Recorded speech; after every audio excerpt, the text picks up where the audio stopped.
Tengah buang air besar ni, sawan hilang.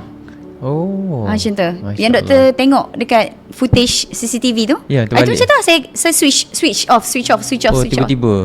Oh, beriu ni, kita pergi kelas. Balik, saya rasa saya menyampaikan, rupanya balik saya sawan. Dan bila kerap sangat kena, pergilah semula ke hospital.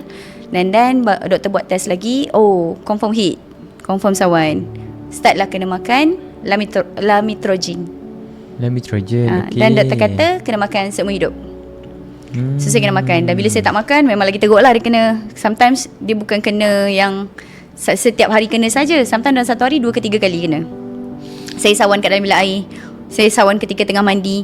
Saya tengah buang air kecil, sawan. Ada sekali tu saya tengah buang air besar, tapi saya dah start pening-pening. Saya panggil Tuan ni memang kat teman dekat toilet. So saya pegang, tengah buang air besar ni, sawan hilang. Oh. Macam tu. Masya Yang doktor tengok dekat footage CCTV tu. Ya, Itu terbalik. macam tu lah. Saya switch off. Oh, tiba-tiba.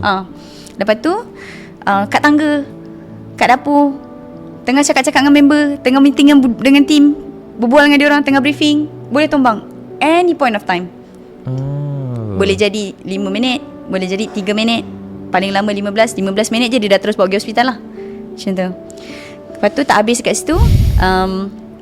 Next, doktor discovered bila kekerapan tu berlaku dengan sangat kerap, kita dah buat MRI, lepas tu test darah, blood test, bla bla bla, jumpa pituitary gland rosak dan ada ketumbuhan kecil pula kat situ. So dia tak boleh produce cortisol hormone.